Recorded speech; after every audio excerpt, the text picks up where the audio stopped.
आइए, नमस्कार। नमस्कार, आइए आइए। नमस्कार नमस्कार। आइए।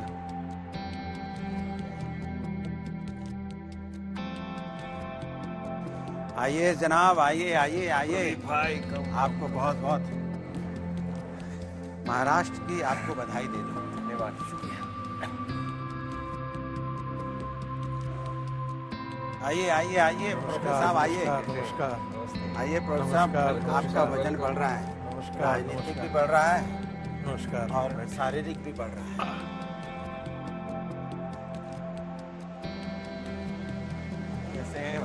आइए आइए आइए आइए आइए। वारिस प्रधान साहब, आदाब आइए, आदाब नमस्कार, नमस्कार, आइए। Thank you sir. आइए।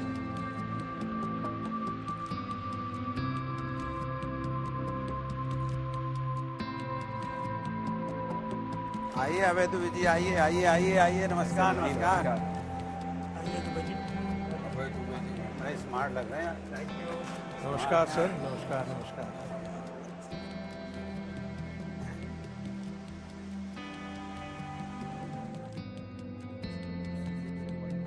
ऊपर वाला देख रहा है में आपका स्वागत है। जैसा कि आप जानते हैं, इस शो में कोई एंकर नहीं होता है। इस शो का मकसद किसी एक विषय पर खुलकर चर्चा करना होता है। आपके चारों तरफ कैमरे लगे हैं, जिसमें आपकी हर औपचारिक और अनौपचारिक बातचीत रिकॉर्ड हो रही है। चर्चा की शुरुआत में हर वक्ता को बोलने के लिए 45 सेकंड मिलेंगे। 45 सेकंड पूरा होने पर एक बजर बजेगा। इसके बाद दूसरे स्पीकर की बारी आएगी। इस तरह सारे स्पीकर्स को 45 सेकंड के अंदर अपनी शुरुआती बातचीत रखनी होगी। पहले कौन बोलेगा, ये आपस में ही तय करना है। आज का विषय, क्या मंदिर मस्जिद का मुद्दा उठाकर बाकी मुद्दों से ध्यान भटकाया जा रहा है? ये आप शुरू कीजिए अभय जी। बोलिए। नमस्कार साथियों। हिंदुस्तान विभिन्न भाषा, भूषा, भेषज, धर्म, संस्कृति, संस्कारों का देश है और हमारी सनातन संस्कृति भी यही कहती है। द्वापर और त्रेता में भी यही बात कही है मर्यादा पुरुषोत्तम राम के लिए और भगवान श्री कृष्ण के लिए कि श्रेयान स्वधर्मो विगुणों पर धर्मो स्वनुष्ठितात, अर्थात कम श्रेयस्कर भी हो तो मैं अपने धर्म का आचरण करूंगा, अर्थात धर्म के सहअस्तित्व की बात कही। यही बात मर्यादा पुरुषोत्तम राम के समय भी कही। मगर सत्ता की भूख मिटाने के लिए भारतीय जनता पार्टी देश को सांप्रदायिक उन्माद की आग में झोंक देना चाहते हैं और मैं कोई उम्मीद नहीं करता जब मेरे प्रधानमंत्री शमशान, कब्रिस्तान, दिवाली, रमजान की बात करें तो स्वाभाविक है कि वो पर्दा डालना चाहते हैं भीषणतम बेरोजगारी, महंगाई की आग में जो देश को झोंक दिया, जो संसाधनों की लूट हो रही है, उससे ध्यान भटकाने के लिए देश को सांप्रदायिक उन्माद की आग में डालना चाहते हैं। देखिए, मुझे लगता है कि मंदिर और मस्जिद विवाद बहुत इम्पोर्टेंट है इस देश को समझने के लिए। देश का विभाजन हुआ था जिसमें मुसलमानों के लिए 33% जमीन दी गई थी, 23% मुसलमानों की आबादी थी। बचे हुए भारत में हम सब जानते हैं कि बर्बर आक्रांता आए, वो इस्लामिस्ट थे, इस्लाम धर्म को मानने वाले थे। भारत के लाखों हिंदुओं के प्रतीक चिन्हों को उन्होंने ध्वस्त किया, तोड़ा। और कायदे से होना चाहिए था कि जो मंदिर तोड़े गए थे, बाबर, औरंगजेब, मुगल और दिल्ली सल्तनत के अंदर मुसलमानों के द्वारा, वे सारे मंदिर जो हैं, वो सारे गुरुद्वारे जो हैं, वो हिंदुओं को सौंप दिया जाना चाहिए था, सिखों को सौंप दिया जाना चाहिए था, उसको रिक्लेम किया जाना चाहिए था। भारत एक हिंदू राष्ट्र है और मुझे लगता है कि इसके लिए आवश्यक था कि उन प्रतीकों को उनको लौटा दिया जाए। हिंदुस्तान अनेकता में एकता वाला देश है। जब हिंदुस्तान अनेकता में एकता वाला देश है, यहाँ विभिन्न धर्मों के, विभिन्न जातियों के लोग रहते हैं और ये वही देश है। इसीलिए हम विश्व में पहचाने जाते हैं। विश्व में हम महान क्यों हैं? क्योंकि हम सबको वसुदेव कुटुंबकम, पूरे विश्व को अपना मानते हैं। और इसी देश के अंदर में जब अंग्रेजों का राज था, किसी ने कोई धर्म नहीं देखा, कोई जात नहीं देखी, सब ने मिलकर इस आज़ादी के आंदोलन में बढ़ चढ़ के हिस्सा लिया और हमारे अपने लोग शहीद हुए। चाहे अशफाकुल्ला खान हो, चाहे यहाँ पे शहीद भगत सिंह जी हों, चंद्रशेखर आजाद जी हों, सब लोगों ने लड़ाई लड़ी और देश को आजाद दिलाया। तब किसी ने यहाँ पे मंदिर मस्जिद की बात नहीं की थी।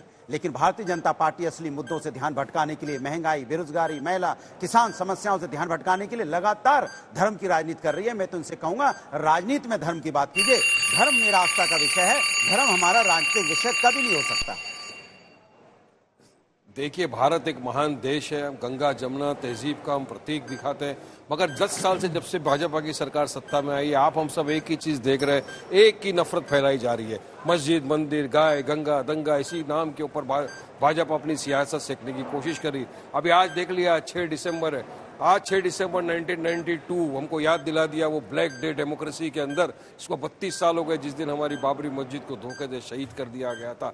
उसके बाद अब वापस शुरुआत करने जा रही है भाजपा आरएसएस मिलकर, उसी एरा में सबको ले जाने की कोशिश की जा रही है। अब संबल का आ गया, ज्ञानवापी का आ गया। अरे places of worship act 1991 already existence में, पर आप क्यों देश को उस दिशा में ढकेलना चाहते हो? मगर नहीं, बीजेपी को मेन मुद्दों से ध्यान भटकाना है, तो उनके पास ओरिजिनल मुद्दा एक ही है, गाय, गंगा, दंगा, मंदिर, मस्जिद। इसी दिशा में देश को लेके जाने की कोशिश की जा रही है। देखिए, हमारा देश जो जाना जाता है पूरा विश्व गुरु बनने का टारगेट है, और जब 2014 में बीजेपी की सरकार बनी, या ये कहेंगे एनडीए की सरकार बनी, तो उसी वक्त बड़ा क्लियर डिक्लेरेशन दिया प्रधानमंत्री जी ने, सबका साथ, सबका विकास और सबका प्रयास। और उसमें ये तय किया कि भारत को विश्व में लार्जेस्ट इकोनॉमी, थर्ड इकोनॉमी बनना है। तो ये कहना सरासर गलत होगा कि मंदिर मस्जिद की बात जो है वो सरकार करती है या और कोई संगठन करता है। देखिए, समाज में शरारती तत्व हर जगह होते हैं, और अगर कानून की परिधि में किसी चीज की इजाजत है तो उसको ये कह देना कि मंदिर की, मस्जिद की खुदाई करा दी जाएगी, ये कहां तक जायज है? भड़काने की बात, माफ करना, विपक्ष के लोग करते हैं। एक छोटा सा स्टेटमेंट है, समाजवादी पार्टी के मुखिया ने कहा कि पुलिस ने प्राइवेट हथियारों से गोली चलाई और हत्या की। क्या ये जायज है? क्या ये समाज के लिए न्याय तो होगा? दोस्तों, विपक्ष ये संविधान की कॉपी लेकर घूमता है, पर संविधान के पहले 3 अक्षर we the people of India में विश्वास नहीं रखता है। महाराष्ट्र में इन्होंने वोट जिहाद करने का प्रयास किया, महाराष्ट्र की जनता ने इनको रिजेक्ट किया। हरियाणा के अंदर इन्होंने बांटने का प्रयास किया, हरियाणा की जनता ने इनको रिजेक्ट करा। देश भर के लोग इनके तुष्टीकरण की राजनीति को रिजेक्ट कर रहे हैं, क्योंकि देश प्रधानमंत्री नरेंद्र मोदी जी के विकसित रथ पर एक है तो सेफे पे आगे बढ़ चुका है। ये बात करते हिंदू मुसलमान की, इनके खुद के आरिफ मसूद शरीयत की बात करते हैं मध्य प्रदेश के अंदर। इनका असली मकसद है बाबा साहेब भीमराव अम्बेडकर के संविधान को खत्म करना और मुसलमान आरक्षण लाना। तभी बांग्लादेशी हिंदुओं के ऊपर 4 महीने से इनकी आवाज नहीं उठी। देश को बचाना है तो एनडीए को शासन में लाना है और लाते रहना है। इनके तुष्टीकरण के एजेंडे को फ्लॉप करना है, जो पत्थरबाजों को बैक करते हैं। सवाल ये है, अवैध जी, सवाल ये है कि थोड़ा एक्सपैंड कर दूं इस चीज को, एक्सपैंड चूंकि भारतीय जनता पार्टी ने आखिरी वक्तव्य दिया है। मुझे बताइए, बस एक सेकंड, क्या पत्थरबाज पे कार्रवाई होनी चाहिए? आपके विषय पर ही बोल रहा हूं मैं। आप मुझे बताइए, बांग्लादेश का अगर पत्थर मारा तो क्या बैलेट बुलेट है, वोटर के अंदर इस्तेमाल करेंगे,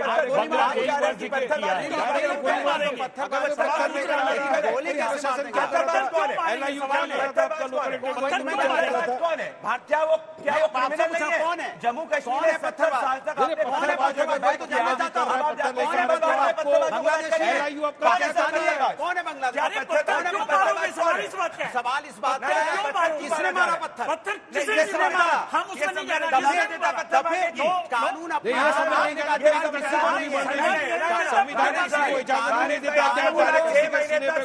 सुन लीजिए,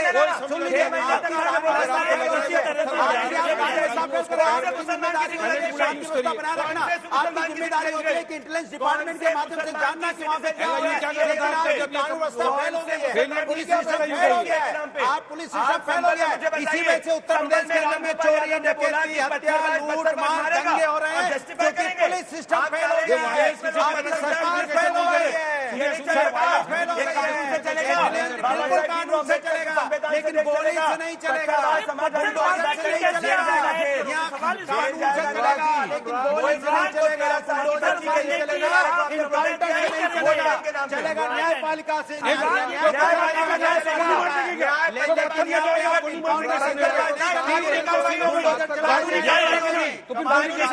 पुलिस से नहीं चली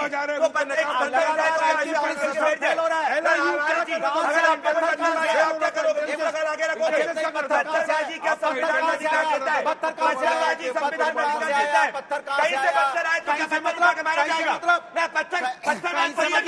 आपका सिस्टम फेल है, आपका सिस्टम फेल है। कानून को हाथ में लेने का किसी को अधिकार नहीं है, कानून को हाथ में लेने का अधिकार किसी को नहीं है, किसी को भी नहीं है, किसी को भी नहीं है। लेकिन आप बताइए आपकी पुलिस क्या करती है, पत्थरबाज आपका को पुलिस नहीं सिस्टम क्या करता है? देश का संविधान नहीं बैक करने का लाभ देता है। नहीं, संविधान नहीं कहता कि आप किसी के ऊपर अन्याय करेंगे। कानून के खिलाफ जा रही है, कोई कानूनी खिलाफ नहीं जा रहा है, किसने कहा कानून के खिलाफ जा रहा है? आप जा रहे हैं कानून के खिलाफ, आप जा रहे हो। इनकाउंटर किसने किए? इनकाउंटर किसने किए? इनकाउंटर पे सवाल किसका उठा? बुलडोजर पे सवाल किसका उठा? आप तुष्टिकरण के नाम पे पत्थरबाजी नहीं कर सकते। सर्वोच्च न्यायालय ने भी बोला है कि बुलडोजर सर्वोच्च न्यायालय ने बोला है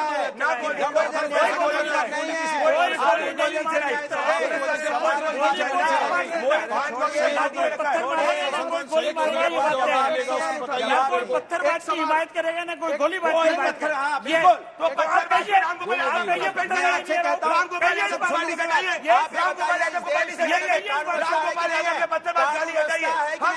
न्यायपालिका को मानते हो कि नहीं मानते हो? आप चाहते हो गोली से न्याय होगा? आप गोली से न्याय करोगे? आप गोली से न्याय करोगे? गोली से करोगे? बुलडोजर से न्याय करोगे? शर्म नहीं आती है? बुलडोजर से न्याय करेंगे, इनकाउंटर से न्याय करेंगे, गोली से न्याय करेंगे। न्यायपालिका क्या करेगी? न्यायपालिका का काम है न्याय देना, न्यायपालिका का काम है, आपका नहीं है, आपका नहीं है। आप धर्म के नाम पे राजनीति करना चाहते हो, विकास की राजनीति कर रहे हो। ये आपको मानना पड़ेगा। वाजपेयी जी थोड़ी से एक पर्सपेक्टिव में बात हो जाए। एक मिनट रुक जाइए। पत्थरबाजी की हिमायत कर रहे हैं। पत्थरबाजी की बात कर रहा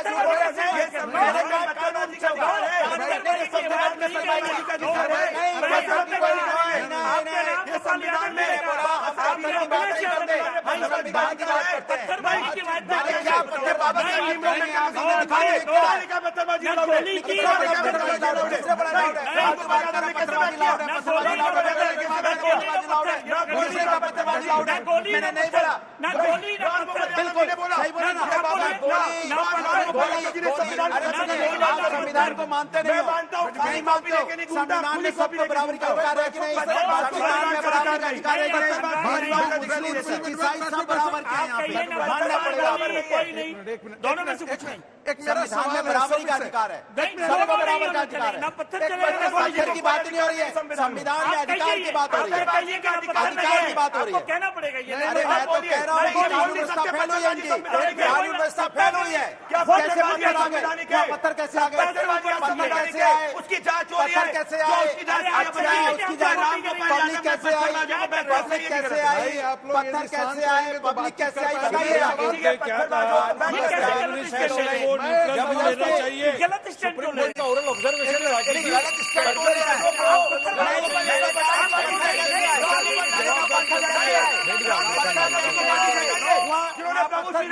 पब्लिक कैसे आई? आपने क्यों नहीं किया? क्यों नहीं वहाँ पे आपका इंटेलिजेंस डिपार्टमेंट फेल हुआ है? इंटेलिजेंस डिपार्टमेंट आपका फेल हुआ है, फेल हुई है। जम्मू कश्मीर में पत्थरबाजों को 70 साल किया और 70 साल तक आपने पाकिस्तान का झंडा चलाया। अब आप संभल के अंदर वो करना चाहते हैं। संभल में जॉर्ज सोरोस, पाकिस्तान और पत्थरबाजों का झंडा नहीं चलेगा।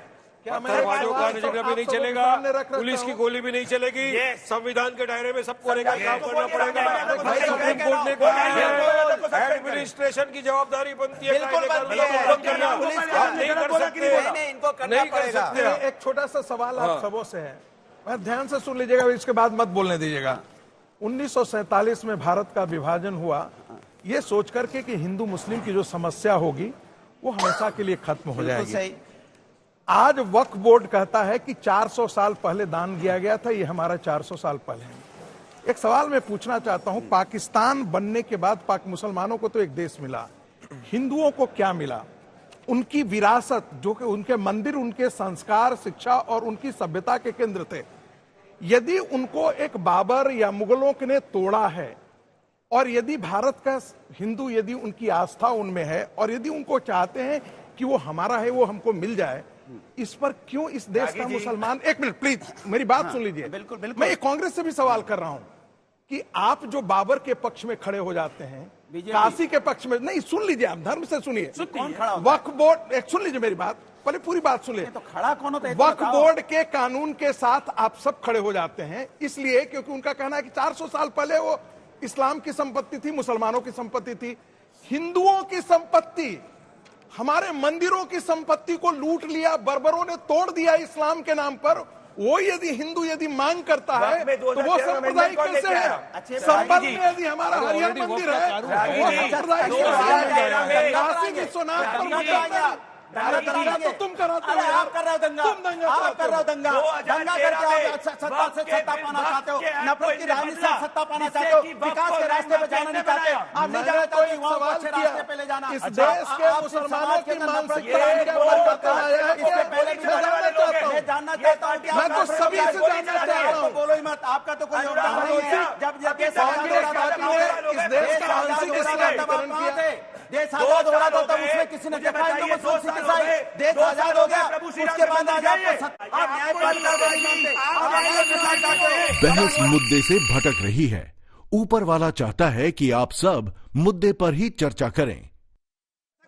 हम न्याय रखते हैं, तभी तो वोट में विश्वास न्यायपालिका रखते हैं। ये आपका न्याय की न्यायपालिका की बात करो ना, आप न्याय की बात करते हो, आप नफरत की बात करते हो। आप supreme court of chief justice of India को गाली बकते हैं। राम गोपाल यादव पर मैंने कहा हम लोग संविधान और न्यायपालिका को मानने वाले लोग हैं। संवैधानिक तौर से अपना एहतजाज जाहिर करते रहेंगे। फिर आपने सुप्रीम कोर्ट का क्या फैसला माना है, प्रमाण आप नहीं उसके मिले बाद उसको गड़े कि को क्यों मंदिर मानने को आप अपनी मस्जिद बनाई गई। नहीं माना ये है। जो बात है, आर्टिकल 140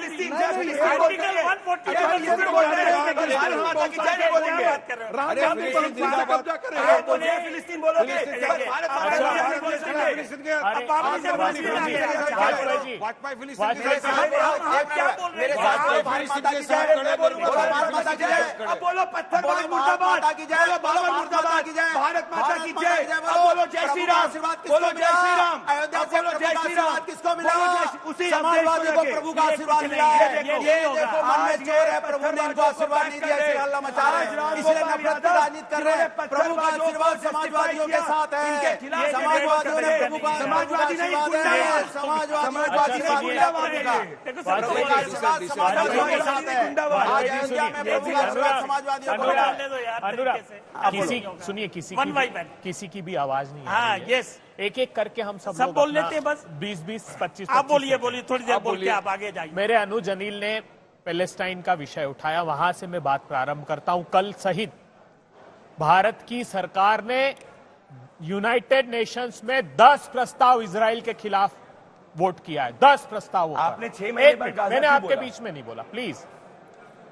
तो ये डिफेम नहीं, करके अबे जी, बात सुनिए ना, नहीं, एक अबे जी, एक अबे जी, नहीं, देखिए ऐसे नहीं होगा। फिर आप अरे भाई, ये गाजा पे बात करें, 6 महीने बाद बांग्लादेशी हिंदुओं पे बात करेंगे। पैलेस्टाइन में भारत का क्या स्टैंड है? वो भारत मोदी जी का खड़े हैं ना, स्टैंड हमने यही है, कहा, आप क्या कर रहे हो? जयशंकर ने स्टेटमेंट दिया कि देश का भारत संविधान को खड़ा लेके पैलेस्टाइन के जय साथ। फिलिस्तीन वाजपेयी ने कहा फिलिस्तीन के साथ खड़ा। आप बोलो, आप क्यों बोलो नहीं बोलना चाहते? बांग्लादेशी हिंदुओं पे क्या कर रहे हो? अच्छा सरकार क्या कर रही है? सरकार क्या कर रही है? बताओ, सरकार क्या कर रही है? सरकार क्या कर रही है? बताओ बताओ बताओ। देश जानना चाहता है। ये देखो झूठे लोग, सरकार इनकी है, सरकार इनकी है। बांग्लादेश पे हिंदुओं पे अन्याय हो रहा है और आप चुप बैठ मार के बैठे हुए। सबक सिखा आप खाली टीवी डिबेट भाई में बोल रहे हो। आप लोग यदि ड्यूट करेंगे तो मुश्किल होगा लोगों को हम बोलने नहीं, दे। उनको रोको तो अनुराग बोल रहे हैं, अनुराग उनको- भदौरिया क्या बोल रहे हैं? आप आप बोल रहे बोल हैं, रहे हैं, बर्बाद आप करते हो। बोल रहे हैं, उनको बोलो, हिम्मत नहीं बेकार है के क्या? समय बर्बाद अरे कर रहे हो उनको लोगों बोलो को। ना। बोलने तो दो नहीं, कुछ नहीं, उनको नहीं, बोलो ना, वो बोल रहे हैं, हम गलत बात चलेंगे, है। हम अरे चलेंगे, गलत ऐसे बात थोड़ी बोल रहे हो। बात प्रभु, उधर नहीं, बोलो। नहीं, हम एक एक चलेंगे, करके क्या बात कर रहे हो? करते हैं। नहीं, ऐसे थोड़ी फायदा डिबेट है। नहीं, आप सब लोग देख रहे हैं, एक एक करके बात कर रहे हैं। क्या हमने कर बोला रहे हैं? एक बोल तो रहा है, वो चलो बीच में बोल बोलिए, पड़े। अब आप बोलो। अरे भैया एक- वो एक- भाई एक- साहब, मेरा एक छोटा अरे सा सवाल मुझे है। बोलने नहीं मेरा दिया। एक छोटा सा सवाल है। मैं चले नहीं जाऊँ। नहीं नहीं बैठिए सर, नहीं, बैठिए वही तो हम कह रहे हैं, बोलिए आप। सुनिए, मेरा एक छोटा सा सवाल बोलिए ना, है। छोटा सा एक सवाल है। आपका भी सवाल एक- है, एक- लेकिन फिर बीच में कोई नहीं बोला। मेरा एक छोटा सुन लीजिए, मेरा एक छोटा सा सवाल है। हमारी तरफ से छोटा सा एक कम छोटा सा लाइन से बोलो। बीच में एक कोई मिनट, इंटरफियर नहीं करे, एक छोटा सा- अपना बात कर लेने के बाद बात करें। छोटा सा सवाल है। हाँ, सवाल का जवाब भी बांग्लादेश देंगे। में बिल्कुल देंगे हिंदुओं के जवाब। साथ अत्याचार बिल्कुल हो रहा है। जवाब देंगे। और मैं मानता हूं कि इस्लाम की मूल प्रकृति जो है वो जैसा अब पाकिस्तान हो गया, अफगानिस्तान सवाल में हो गया। वैसा ही है। राहुल गांधी और कांग्रेस पार्टी जो गाजा के लिए इतने छाती पीट करके रुदाली करते हैं, बांग्लादेश हिंदुओं के लिए पूरा गांधी परिवार और पूरी कांग्रेस पार्टी मौन क्यों रहती है? आप अच्छा ठीक है। अब देखिए, मैंने पहली बात तो जो अनिल ने कही थी उस पर जवाब दिया। सबसे पहला वक्तव्य अखिल भारतीय कांग्रेस कमेटी का आया और हमारे कम्युनिकेशन डिपार्टमेंट के हेड पवन खेड़ा ने दिया। इस बात की घोर निंदा की मैं पूछना चाहता हूं भारत की सरकार से, प्रधानमंत्री जी जब आप बांग्लादेश की यात्रा पर गए थे तब भी हिंदुओं के साथ अत्याचार हुआ था। जब शेख सुनिए ना सर, मैंने राहुल गांधी के ट्वीट के बारे में कह रहे हैं, राहुल गांधी रोज ट्वीट करते हैं। नहीं, मेरी बात जब बोलने ही नहीं दोगे तो फिर मतलब ही नहीं ना इस बात का। आप सुनिए तो सही, सुनिए ना। बांग्लादेश पर कुछ नए खुलासे कर रहा हूं साहब, सुन तो लीजिए। बोलने तो बांग्लादेश का समाधान क्या दिया भारतीय जनता पार्टी की सरकार ने, जानते हैं आप? हिंदुओं पर अत्याचार हो रहा था, अमित शाह के बेटे ने कहा बांग्लादेश की क्रिकेट टीम को बुलाकर बिरयानी खिलाएंगे, ये समाधान दिया। फिर वही बात सच्चाई से भाग रहे हैं। देखिए सुनिए, सच्चाई से अभय जी आप भाग रहे हैं, आप पॉलिटिकल लैंग्वेज बोल रहे हैं। हिंदू शब्द के ऊपर कब प्रयोग किया? 6 महीने लग गए आपको बात करने में बांग्लादेश में, और जब सिटीजनशिप अमेंडमेंट एक्ट आया था उसका विरोध कर रहे थे। अगर सिटीजनशिप अमेंडमेंट पे गाली दोगे, खाली विपक्ष को गाली दोगे, सारी ताकत तुम्हारी विपक्ष पे निकलती है, सारी ताकत विपक्ष पे निकलती है। झूठ बांग्लादेश को नहीं बोल पाओगे, बांग्लादेश को नहीं बोल पाओगे, हिम्मत नहीं होती है। लेकिन विपक्ष पे आप चले जाओगे दाना पार्टी के, विपक्ष पे बांग्लादेश को बोलो ना, हिंदुओं पे अन्याय हो रहा है, वहां नहीं बोल पा रहे हैं आप। अरे सुन तो लीजिए, सुनिए ना।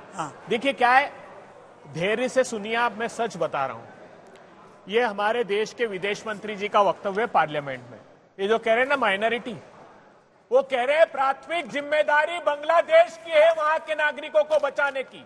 क्यों विदेश मंत्री जी? 19,500 लोग भारत के नागरिक हैं जो बांग्लादेश में रहते हैं। आपने ये समाधान नहीं, आपने एक एक करके जवाब, ऐसे प्रवचन ना दीजिए आप करके। आपने बोला, सुनिए अभी 2 मिनट तो बोले नहीं यार, कहां पर जवाब नहीं दे रहे। स्टेटमेंट रहा। अरे ऐसे ही करते हैं, ऐसे ही हम बोलेंगे तो ये काम है ना, सुन नहीं पाते। आइए अभय जी आ जाइए, अभय जी आ जाइए प्लीज। ठीक है, आप लोग 2-2 मिनट बोल दीजिए, हमारी तरफ बोलने दो। 2 मिनट सब बोलने दो ना, वही 2 मिनट, फिर 2 मिनट राकेश जी, आप 2 मिनट। उन्होंने एकदम नहीं बोला, वो 2.5 मिनट लाइन से 2-2 मिनट बोल दीजिए, 3 मिनट आप भैया ऐसा है, ये बोलते हैं कि 2 मिनट बोलो, वो खड़े हो जाते हैं।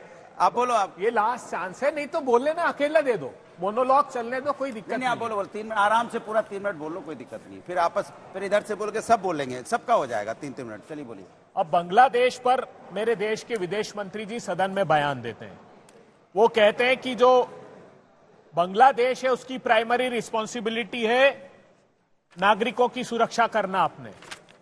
आपकी जिम्मेदारी क्या है विदेश मंत्री जी? फिर बताइए ना देश को, क्या वहां जो भारतीय हैं, जो हिंदू हैं, बांग्लादेश के नागरिक, उसके अलावा भारत के लोग नहीं रहते, भारत के छात्र नहीं रहते?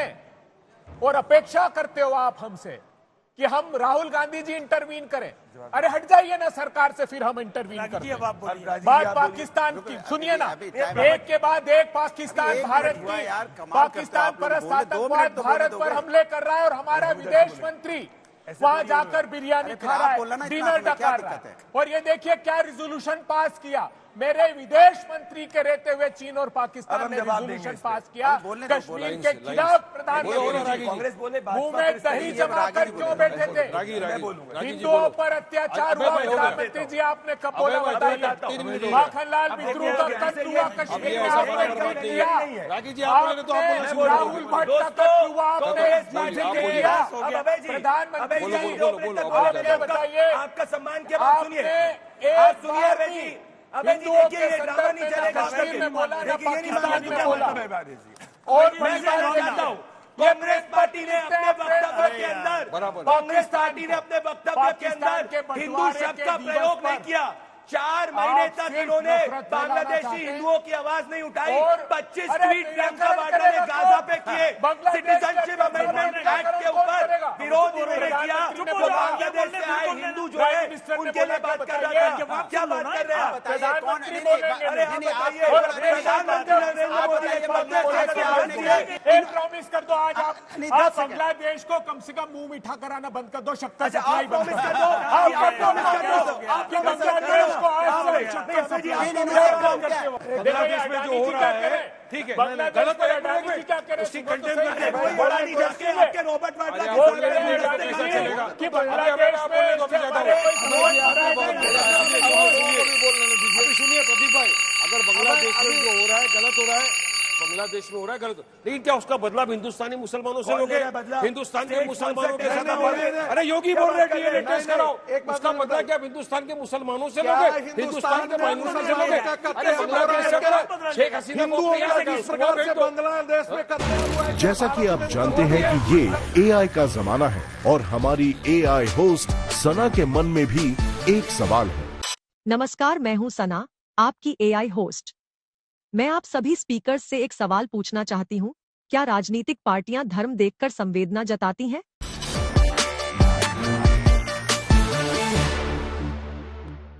भाई जवाब इस देश के अंदर में धर्म के नाम पे कोई राजनीति, मैं बोलूं फिर बोले ना, अरे बोल, इस देश के अंदर में धर्म के नाम पे कोई राजनीति कर रहा है तो सिर्फ भारतीय जनता पार्टी।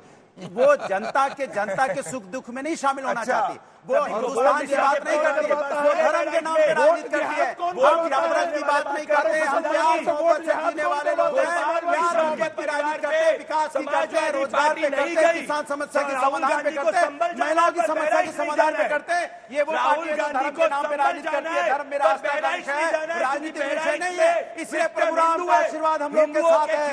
बोलो जोर से जय सिया राम, बोलो बोलो जय सिया राम। आप बोलना पड़ेगा, प्रभु का आशीर्वाद हम लोग के साथ है, क्योंकि प्रभु के आचरण को, प्रभु के आदर्श को समाजवादी लोग अपनाते हैं। हम कहां से यहाँ लेकर जा रहे हैं? डिबेट में एक सिंपल सवाल है, क्या राजनीतिक पार्टियां धर्म देखकर संवेदना जताती है? अरे बीजेपी का काम ही है, बीजेपी ने आज तक डेवलपमेंट विकास के नाम पे वोट नहीं लिया है। बीजेपी ने आज तक जो भी वोट लिया है, अरे नहीं क्या क्या, अरे भाई सुनो, आगे का एग्जाम्पल बता रहा हूं आपको। मुसलमान की पार्टी आप बोलते हो ना, ये कांग्रेस है, ये समाजवादी है। सुनिए आज की बात, ये कांग्रेस और समाजवादी पार्टी महाराष्ट्र में उबटा का हिस्सा है, उद्धव ठाकरे का हिस्सा है ये लोग। आज उद्धव ठाकरे के एमएलसी ने एक, जिसने मुसलमानों के भर भर के वोट लिया है, उसने एक ट्वीट किया है बाबरी के ऊपर कि मैं सम्मान करता हूं जिसने बाबरी मस्जिद को गिरा दिया। क्या कंडेम करता है? क्या कंडेम करता है कांग्रेस? क्या कंडेम करता है समाजवादी? एक आपसे भी हर हिंदू अपने आप अरे को सम्मानित महसूस करतेगा। अजय दुबे जी, आप कंडेम करते हो क्या उस स्टेटमेंट को जिन्होंने मुसलमानों के भर भर के वोट लिए? रागिनी एक बहुत अच्छा इंपॉर्टेंट है, अजय दुबे जी, क्या आप कंडेम करते हो कि आपके जो सहयोगी दल थे उद्धव ठाकरे के एमएलसी ने एक ट्वीट किया है बाबरी का, बोले जिसने गिराया है उसका मैं सम्मान करता हूं, आप उसका कंडेम करते हो? यानी अनुराग जी बताइए, आपका सहयोगी है वो महाराष्ट्र में, उसने तमाम मुसलमानों के दिलों को ठेस पहुंचाई है, कंडेम करिए उसकी बात का। प्रश्न जवाब सुन लीजिए। इस प्रश्न से ये सिद्ध होता है कि एआईएमआईएम भारतीय जनता पार्टी की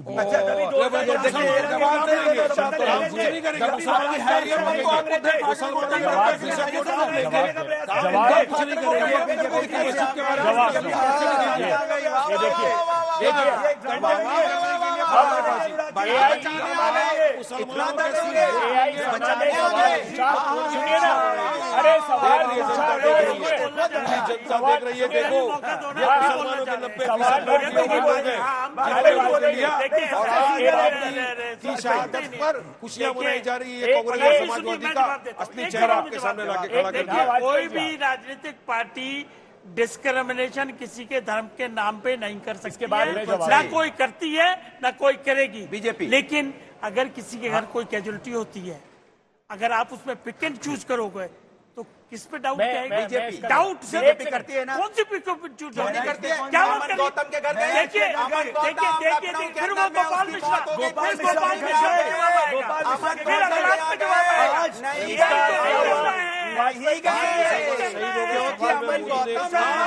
कैसे चलेगा?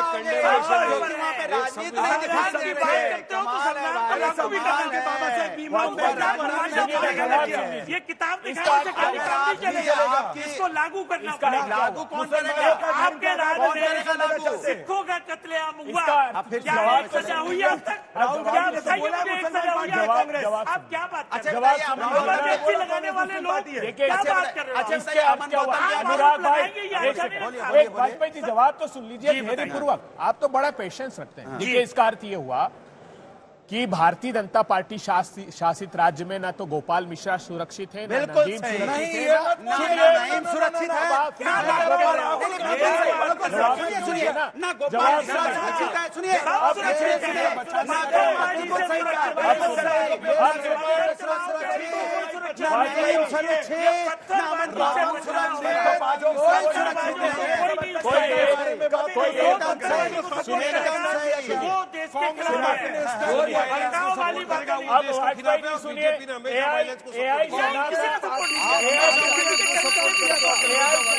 बहस मुद्दे से भटक रही है।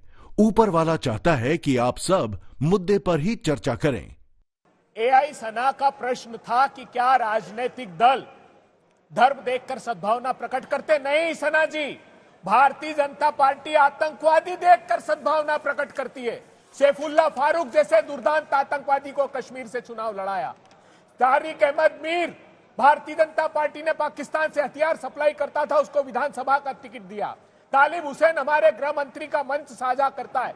इनको तो परहेज ही नहीं आतंकवादियों से भी, विश्वास मानिए। तो ये सद्भावना प्रकट करते हैं सत्ता से, सिर्फ भारतीय जनता पार्टी। मैं कहना चाहता हूं 30 सेकंड बोलिए। जो पार्टी 26/11 में आतंकवादी हमला होता है उस वक्त जाके राहुल गांधी पार्टी करते हैं। जब इस देश की सेना सर्जिकल स्ट्राइक करती है, इसका प्रूफ मांगते हैं। जो हिंदू आतंकवाद जैसे शब्दों का प्रयोग करते हैं, वो कांग्रेस पार्टी जो है वो असली धर्म के आधार पर देखती है। ये तो आतंकवादियों को बैक करते हैं। तभी याकूब मेनन जैसे लोग आतंकवादियों के लिए मर्सी पिटीशन दाखिल करते थे और इसीलिए संभल के पत्थरबाजों को बैक करते थे। एक सेकंड, देखिए सवाल यह है कि ये तो तय हो गया कि भारतीय जनता पार्टी की सरकार में कोई सुरक्षित नहीं है। आपने कहा रामगोपाल मिश्रा जी की मौत हुई, कब हुई? भारतीय जनता पार्टी सरकार में पुलिस सिस्टम के फेलियर की वजह से। आज संभल में नईम की मौत हुई, क्यों हुई? क्योंकि वहां पे पुलिस सिस्टम मुस्तैद नहीं था, उसकी इंटेलिजेंस में फेल हुआ। अगर अमन गौतम की लखनऊ में मौत हुई पुलिस कस्टडी में, तो क्यों हुई? तो इसके मतलब आपकी जो सरकार है उसमें कोई सुरक्षित नहीं है, कोई व्यक्ति सुरक्षित नहीं है। ये मानने को तैयार है कि नहीं? मेरा टर्न देखिए, राजीव गांधी जब थे तब भी उन्होंने सॉफ्ट टेररिज्म वालों के साथ देने वालों के साथ खड़े हुए। कांग्रेस के राहुल गांधी आज जॉर्ज सोरोस और विदेशी ताकतों के हाथों में खेल रहे हैं। और ये मैं आरोप बहुत गंभीरता से लगा रहा हूं। हिंदू समाज को बांटो और इस्लाम के बारे में बात करो। आर्क बिशप से लेटर तो यही कांग्रेस पार्टी लिखवाती है ना। आर्क बिशप कौन होता है आपको जानकारी में है?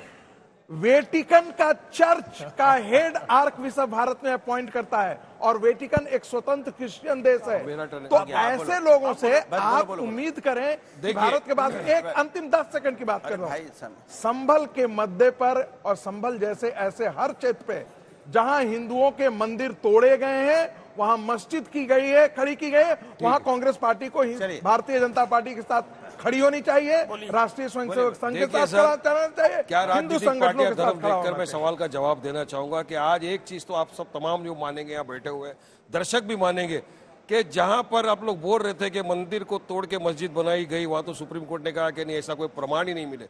लेकिन आज पूरे दुनिया के सामने एक प्रमाण तो है कि हाँ वाकई में एक बाबरी मस्जिद को तोड़ के वहां पर मंदिर जरूर बनाया गया। तमाम दुनिया वाले देख रहे हैं किस दिशा में आप देश को लेकर जाना चाह रहे हो। मेरे लिए तो एक तरफ बीजेपी वाले इनके अगेंस्ट बोलूंगा तो एंटी नेशनल हो जाता हूं, एक तरफ ये इंडिया अलायंस है इनके खिलाफ बोलूंगा तो सेक्युलर नहीं रहता हूं। सपोर्ट सबको चाहिए मुसलमानों के, लेकिन मेरे सवाल का जवाब किसी ने नहीं दिया कि आज तुम्हारे गठबंधन वाला एक बाबरी मस्जिद की शहादत पर जश्न मना रहा है, आप खामोशी से तमाशा देख रहे हो 90% मुसलमानों के वोट लेकर। अब ये आप समझ सकते हो क्या देश में चल रहा है। बाबरी मस्जिद का जवाब है, आप सभी समाज के प्रबुद्ध लोगों ने बाकायदा सुप्रीम कोर्ट का फैसला माना था, इसलिए अब उस पर कंप्लेंट करना कोई जायज बात नहीं लगती। नंबर 1, जहां तक पार्टियों का धर्म देखकर संवेदना जताने का सवाल है, मैं नहीं मानता कि कोई सरकार किसी भी तरीके से संविधान की अवहेलना कर सकती है या डिस्क्रिमिनेशन कर सकती है। तो यह आरोप सरासर गलत है।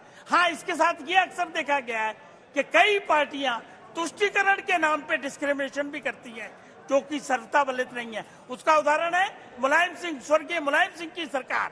इन्होंने क्या किया अब हो कि गया, ज्यादा शमशान हो के गया। लिए बाउंड्री नहीं बनवाई और कब्रिस्तान के लिए बाउंड्री बनवाने का एग्जाम्पल मैं एक दे रहा अब हूँ। मैं तो ये बोलूं, भेदभाव तुष्टिकरण के नाम पे ये वही बीमारी है, वो बढ़ती जा रही है। बीजेपी मास्टर सुनिए, है, इसमें कोई तो राय ही नहीं आज है।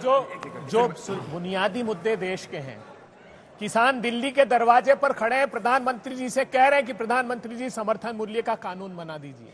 क्या व्यवहार कर रहे हैं उनके साथ? तिल तिल कर तड़पा कर मार रहे हैं।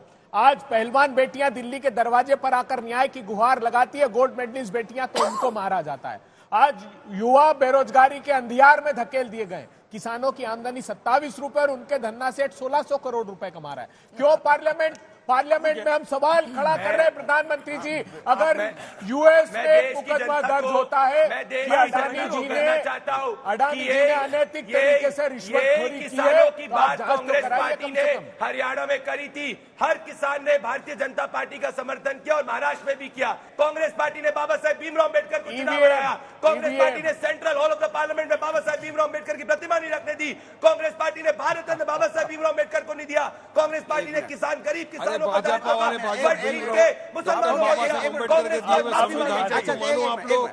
वो संविधान में जो लिखा है उस बातों को तो मानो, कायदे कानून का तो पालन करो। संविधान की आप किताब लेके बैठो, संविधान को आप मान नहीं रहे हो यहाँ पे। क्या है कि भारतीय जनता पार्टी का देखिए, संभल पे जो हुआ संभल में वो बहुत गलत हुआ, ये सब मानते हैं। कौन जवाबदारी लेगा? वो बात 5 सुनो, मुसलमानों बात की जिनकी सुनो, जान चले गई। फिर बोल रहा मैं संभल कौन में जो- जवाबदारी अरे मेरी लेगा? बात सुनो, इसकी जवाबदेही सरकार की, सरकार जवाबदेही से भाग रही है।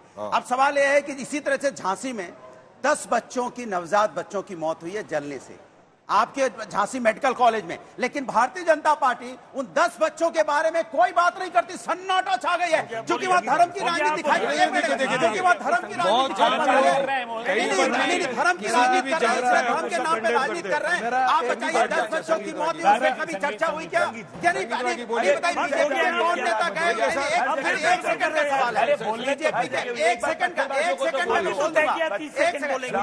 मैं कह रहा हूं कोई बीजेपी के नेता 10 बच्चों के घर में गया क्या?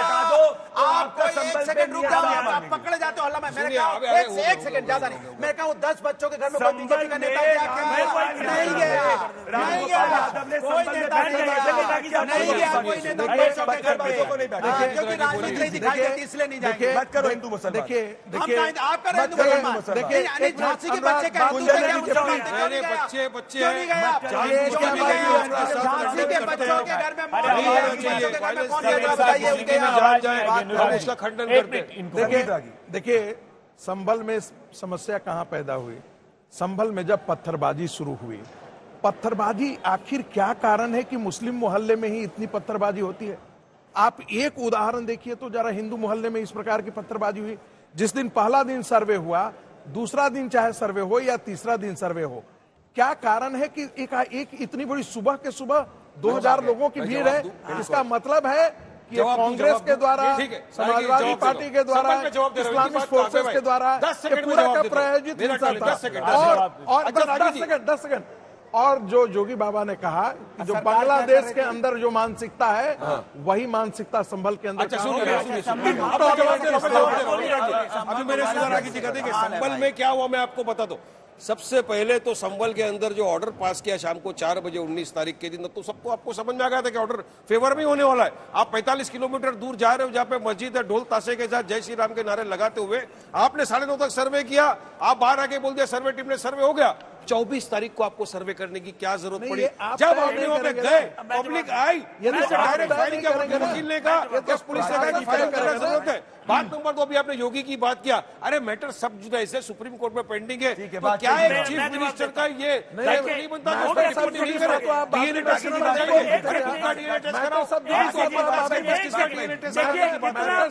कोर्ट में पेंडिंग है,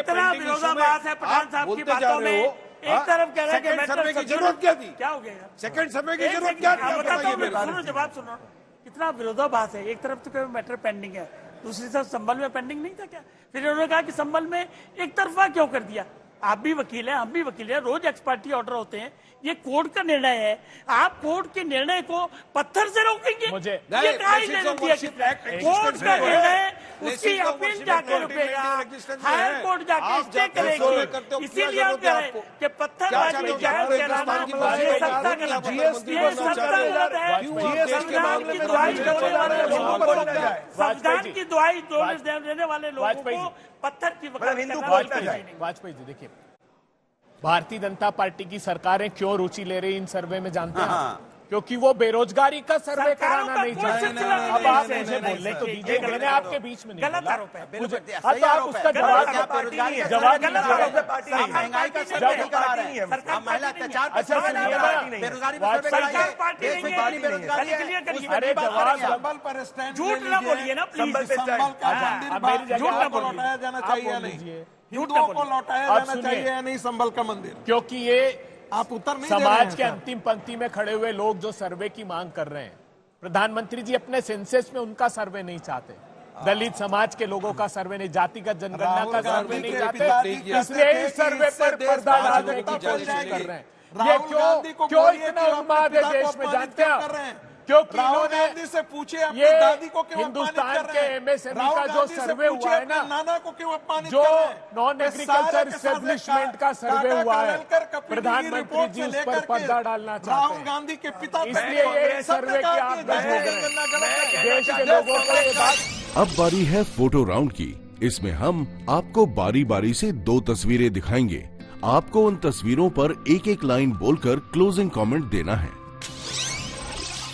पहली तस्वीर, देवेंद्र फडणवीस की शपथ ग्रहण में योगी आदित्यनाथ और अमित शाह की मुलाकात।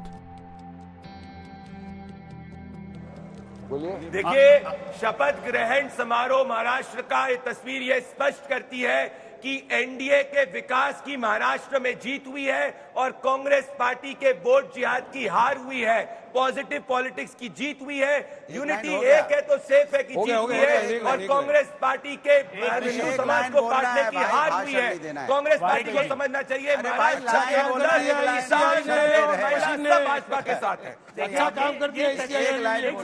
ये तस्वीर ये दिखाती है कि पिछले 10 सालों से एनडीए के सारे घटक दल एकजुट हैं और इसीलिए एक है तो सेफ है, सबका साथ, सबका विकास और सबका प्रयास। ये तस्वीर ये दिखाती है कि देखा किस तरह से हमने ईसीआई सब मिलके किस तरह से काम बजा दिया, हरियाणा में किया, महाराष्ट्र के अंदर कर दिया। हमारा कोई क्या कर सकता है, हम तो लूटने आए हैं, लूट के जाएंगे। अपनी तो है दादागिरी, हम तो जो करना चाहते हैं करके निकल जाएंगे। और फ्री एंड फेयर इलेक्शन हुआ किधर, ये तो बताइए। तो दोनों हंस रहे, देखो नहीं किया हमने, जो मन मर्जी कर दिया, उसका रिजल्ट आ गया ना सबके सामने। देखो धन्यवाद किया जा रहा है एक दूसरे को। ये तस्वीर बताती है कि अमित शाह साहब कह रहे हैं मन ही मन में कि तुमने हमें लोकसभा में साफ किया, अब तुम्हारा नमस्ते, अब तुम्हारे साफ होने की बारी है आदित्यनाथ जी। देखिए, पिछले कई महीनों से चल रहा था कि योगी आदित्यनाथ जी और अमित शाह जी में थोड़ा सा टकराव है। स्वीकार लिया, नहीं बधाई नहीं, बधाई, आप ही लोग सुनिए, बोलने दीजिए। ये इस सारी पर मिट्टी दे जाए। ये तस्वीरें बताती है कि दोनों के बीच में ये जो अफवाहें थी वो सिर्फ अफवाहें थी। भारतीय जनता पार्टी का जो शीर्ष नेतृत्व है वो पूरी तरीके से एकजुट है और एकजुट होकर के वहां पर आजाद मैदान के अंदर वहां पर शपथ ग्रहण समारोह में शामिल हुआ। तो दोनों की जो मुस्कुराहट है और मुस्कुराहट के पीछे जो दोनों के एक दूसरे के प्रति जो प्यार है वो सब जनता समझ गई, हमें बताने की जरूरत नहीं। बिल्कुल समझ गई जनता, समझदार है जनता, जनार्दन है, सब समझ गए। नमस्कार क्या था, सब हो गया, महाराष्ट्र के अंदर काम कर दिया। चलिए अभी धन्यवाद। अभी कुछ और दूसरी तस्वीर, संसद में अडानी मुद्दे पर प्रदर्शन में टीएमसी और एसपी रहे नदारद।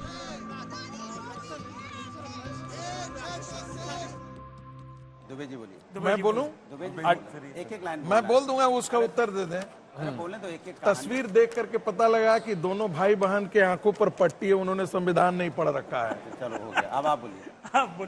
देखिए, इस तस्वीर से साफ है कि राहुल गांधी जी, प्रियंका गांधी जी दृढ़ता से उस बात की लड़ाई लड़ रहे हैं कि मोदी सरकार के मुट्ठी भर धन्ना सेठ हिंदुस्तान के संसाधनों की लूट कर रहे हैं और उसके रोकने के लिए अगर कोई पूरी इच्छा शक्ति से नेतृत्व लड़ रहा है तो राहुल गांधी जी और प्रियंका गांधी जी। बोलो। विपक्ष लगातार पार्लियामेंट के अंदर में मुद्दे उठा रहा है, चाहे संबल का हो, चाहे अडानी का हो, चाहे बांग्लादेश के हिंदुओं पर अत्याचार का हो, और पुरजोर से पूरा विपक्ष एक साथ मिलकर सत्ता को खेल रहा है। देखिए, तस्वीर दिखाती है कि हमको सबको संविधान का सम्मान करना चाहिए जो हमको डॉक्टर बाबा साहब अम्बेडकर ने दिया है। संविधान सर्वोपरि पर है, सबको मानना चाहिए, लेकिन बीजेपी संविधान को नहीं मानती। हर दिन बीजेपी संविधान के तार तार करते जा रही है। उसको बचाने के लिए पूरा देश प्रयास कर रहा है, हम भी साथ में लगे हुए हैं, संविधान को बचा के रहेंगे। ये तस्वीर ये दर्शाती है कि राहुल गांधी और प्रियंका वाड्रा को उनके विपक्षी दल ही सीरियसली नहीं लेते, ना सपा ना टीएमसी, और इसीलिए 88 बार रीलॉन्च होने के बाद भी राहुल गांधी को पॉलिटिकली बालक बुद्धि कहा जाता है। देखिए, हमारे हिसाब से ये तस्वीर ये दिखा रही है कि खाली लाल किताब दिखाने से काम चलता नहीं है। जब आप सत्ता में थे तब आपने इसका कितना उल्लंघन किया है, ये इमरजेंसी और सिखों का कत्लेआम जो है वो इस बात का गवाह है। इसलिए उसको अप्लाई करिए, उसको लागू करिए, संसद को चलने दीजिए, यही आपके लिए नसीहत है। और भारतीय जनता पार्टी शीर्ष नेतृत्व को बेल बुद्धि। अब वो तो आपको ज्यादा पता है क्या है क्या नहीं। आप सभी वक्ताओं ने चर्चा में बढ़ चढ़कर हिस्सा लिया। आप सभी का धन्यवाद। चलो चलो, लास्ट में अच्छा हो गया। चलो प्रदीप, मिलते हैं। चलो अजय भाई, मिलता हूँ जरा पाछू। अबे चार्ज हो गए ये शुरू में चार्ज नहीं हुए थे, कह रहे थे